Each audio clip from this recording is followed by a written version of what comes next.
Hello, people. It's Thursday, the 14th of December. Cheers. I'm starting the video over. I'd started it. I'll start with music, and then I'll go into other things. So, in showing the records that I showed yesterday, it kind of got me going because in the responses to yesterday's video or the video before, I'm enjoying the comments, folks. I am. Someone mentioned that they were happy to see. Well, someone told me to check out Sprain. I know about Sprain. Good. All that talking is they're good.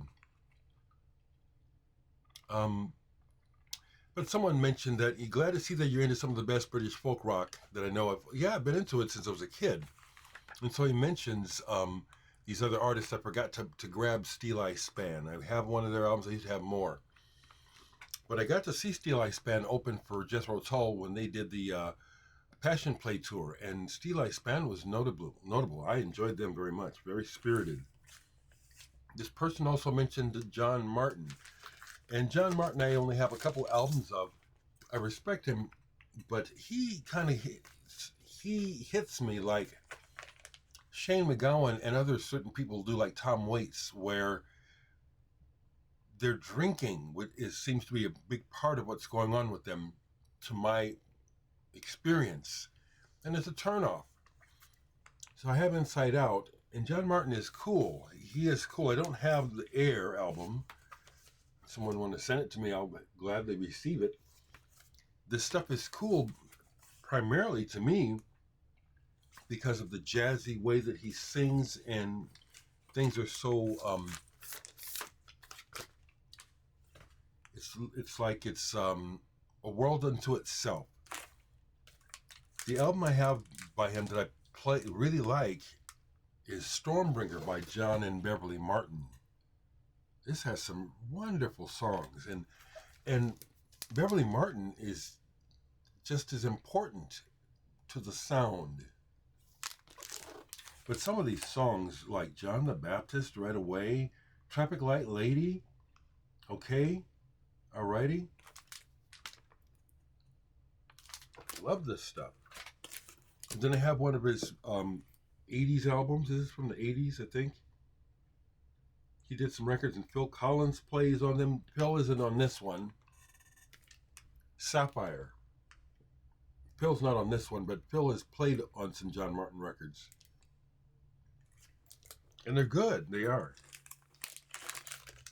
Person also mentioned Bert Jansch. They didn't mention John Renbourn. I meant to grab him, but John Renbourn's right over here. But not so long ago, I got this Bert Jansch album, L.A. Turnaround. It's really good.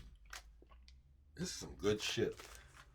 So here they're coming to pick up the garbage. I am going to be so upset if they don't take my garbage, because my neighbor, Gary, who passed away, his daughter has moved into the house and she's gutting it and doing all this shit. I didn't give her permission to dump her garbage into my garbage bin out front. I wake up and see my garbage bin is overflowing with garbage from her move across the street. I'm going to be pissed if the garbage people don't take my stuff because it's overloaded. I'm going to watch for the truck to come back this way. If it comes while I'm making the video, I'm going to stop it and run out them and tell them, I didn't do this. These people cross the street. And I'm upset. That pisses me off. The other person that they mentioned that I want to show is Nick Drake, of course. What a talent. What a songwriter. What a special sound. Nick Drake records are other records where back when I could barely afford to buy anything, they just stood out to me. I'd see them and I'd say, what is that? That looks like something I need. 5 Leaves Left. This is a reissue. Yeah, you folks, if you don't know about this music, Nick Drake was special. Died much too young. Time of No Reply. 10 previously unreleased tracks, all really good. And then this one, Brighter Later. This is my favorite. And this is an original American pressing on Antilles. I've had this one the longest. I love this. I thought for fun that I would show the Boris album where the Japanese band, do a tribute to. See, here's the Nick. Well, here's the Nick Drake. Let me take this out. This is a wonderful album. I've kept it in good shape too. That's a neat portrait. He took his shoes off and set them in front of his feet for some reason. And they do the same here. I really dig this band. And this is a reissue on Third Mind, but that Third Man. And I mention that because I'm about to be on Third Man Records myself. In February, the David Nance Mode Sound album comes out on Third Man Records. I'm chuffed. I'm excited about that. So I love this sound. I love this music. Love this music. I also grabbed to show, because like I said, I could go deep. This is just still. I forgot to grab another one, Dando Chef, but I have this box set by Sandy Denny. What a voice and what a character. What a character she was. By contrast, here's one of my favorite African folk albums. This is folk music. Ali Farka Toure, The River. His guitar playing on here is stellar. And this music just, oh, have you heard this? Have you heard him? Fantastic. Ali Farka Toure. I think that's how you say his name.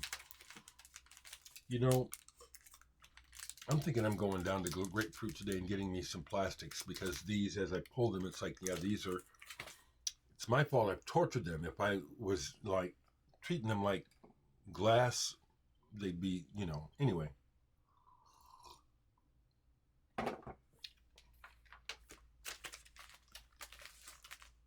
Other thing I want to show here, I have many different thoughts. Sometimes I want to share, but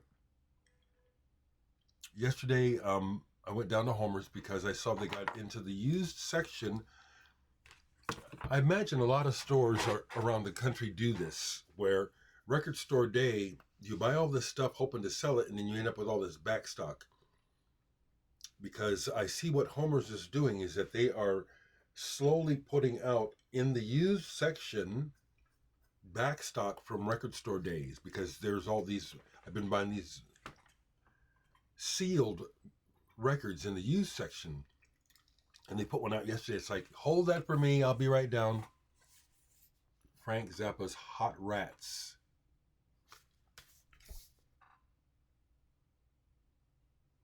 Okay. Is there anything to explain? Hot Rats, 1969 is when this came out.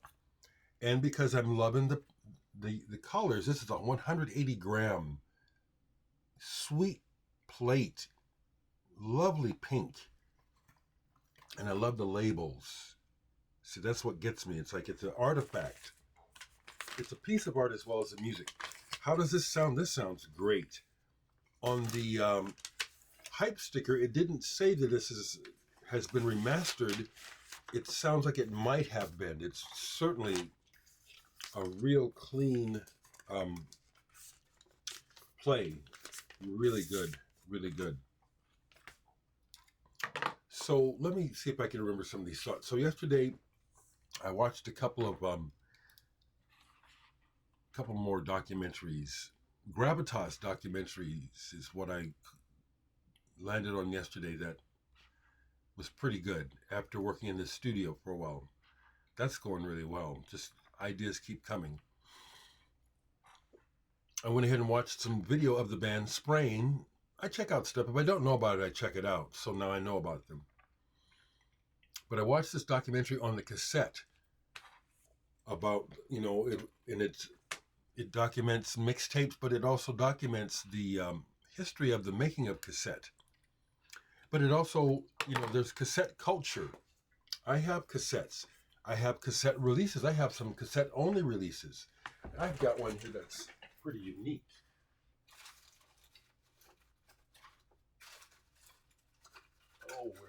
It's in a pillow. Where is my stuff? Here it is. Here it is. Okay, excuse me, folks. So this is an art project that I did with these crazy artists I met from Tennessee, and I forget their names, but I'm trying to remember anyway. They put out a series of what they call non-listenables, and what it is they make music, or they'll compile music, record it on a cassette, and then they'll seal it in a piece of art, like this pillow here. This is a pillow, and with a cassette inside of it, and like a pillow, and this is I don't even remember what music of mine is on this, but they asked if they could do this with some of my music, so we did a couple of them. So this is one unique one. I don't even know what's on here. I have a couple other cassette-only releases over there. But as they were talking about it and the whole aesthetic of it, and people were talking about how, a CDR is not the same and digital, and really putting down digital. Now, I understand that. I do. I want to explain my position. Maybe it will help people who won't buy my music because it's digital, it's made MIDI. I know there are people who are purists and have attitudes about that. I want to explain my position.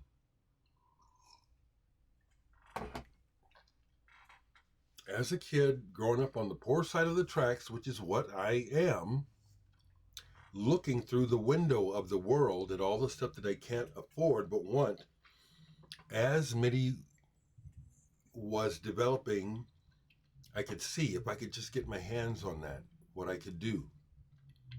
Now, MIDI's been around for a long time, and I didn't have MIDI until the 2000s for a number of reasons. I wasn't able to access the hardware, software. But I knew once I learned about it that this was a tool that I personally want. It's like, oh, I could have an orchestra, a whole band at my fingertips to make music, because I don't have the money, the wherewithal, the resources to hire a band, to have a whole studio to play those instruments myself. So my music is just as valid. I don't want to miss this. I want to see if they take my stuff. Just as valid as stuff that's not being played that way. Pardon me, folks. This is important, because if they balk at taking my stuff, I'm going to explain. That wasn't my fault.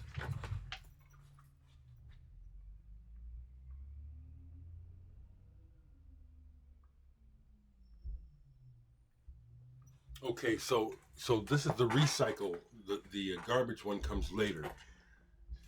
So I should be around to they're taking my recycle. It's my main bin that my neighbors abused. That pisses me off.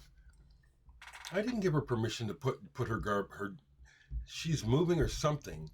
There's a bunch of stuff in my neighbor Gary, who passed away, who had become friends. His daughter has moved in. He's had a lot of problems with his daughter over the years, which I know about. So it angers me that this is, and it doesn't surprise me. I didn't give her permission, to use my garbage bin, and it's overstuffed.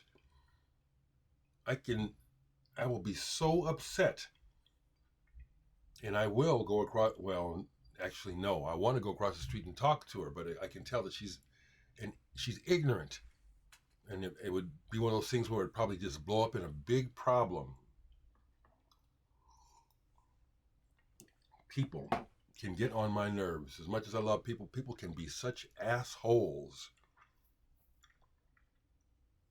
Okay.